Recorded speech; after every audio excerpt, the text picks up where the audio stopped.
Hey guys, it's Woody Mark here, coming with a brand new FIFA video, and this is going to be more of a casual FIFA video, not really much effort kind of thing, but it's going to be talking about the new price ranges and my opinions over them, maybe explain a little bit more, maybe why EA thought it perhaps. These are after an evening or so, these are my first initial reactions, so let's get into it.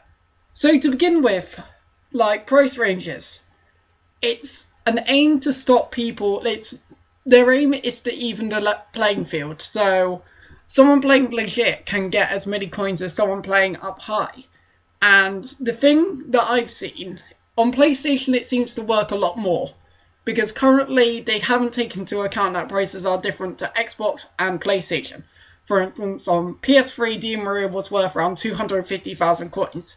On Xbox, he was probably worth 150,000 coins or something along those lines. So what they've done is reduce Di Maria's price to 150k. So Xbox are no different. PS3, his price has gone down dramatically. So it's strange in the sense it seems like the players that may be 50k, 300k, 100, 250k, maybe a little bit more affordable. I know Royce is now 40k, Diego Costa's 20k or 10 to 20k, something like that.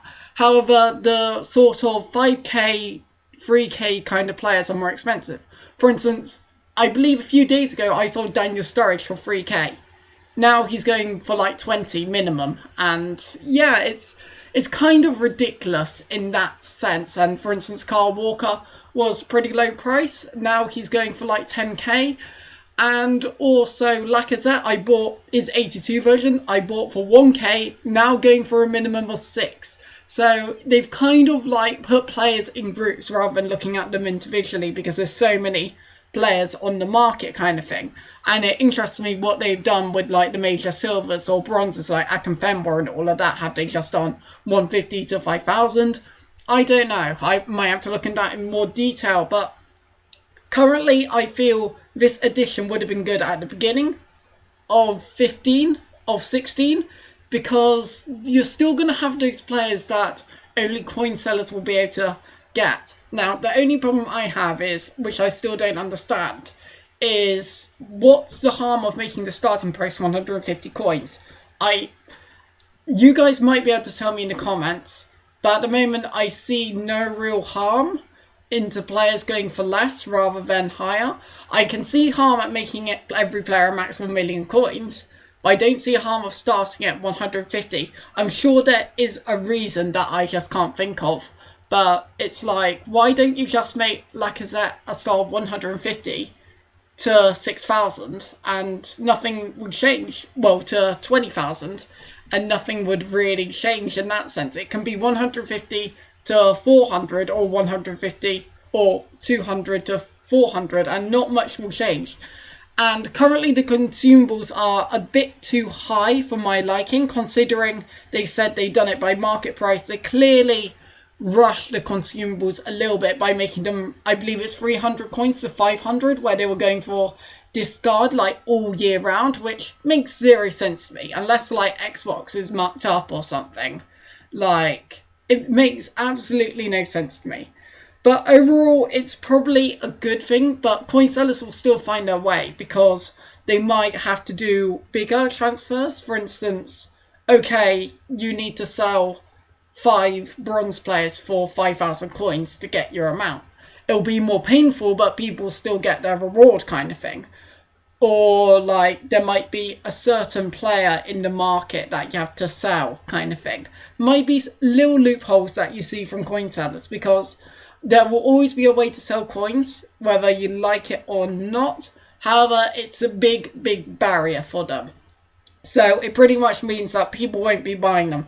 However, it always gets to the stage at this time in the game where people are oh, buy packs, you get nothing. Well, at the beginning of FIFA, you get something. Now, because there's so many players on the market, yes, you don't get anything, because you have some of the good players, for instance, Alberto Moreno going for discard now. At the beginning, he might have been worth 8, 10k, where you think, oh, that's an okay pack. But now it's like, no, he goes for absolutely nothing. I don't care about him.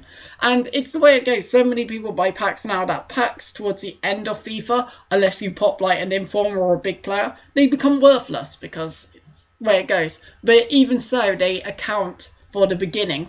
So currently I feel it's a good thing, but maybe a bit too late because, like, for me, I play cups a lot of the time. I don't tend to play seasons. So my coin total, like, rarely increases, to be perfectly honest. Like, I have to win cups for it to increase, which is, or get trades, which is, like, quite hilarious. But unless you play seasons, your coin total can't really go up much. But luckily, I haven't spent that much on packs, but I do have a bit of total due to packs and got a few contracts lying around and all that kind of stuff.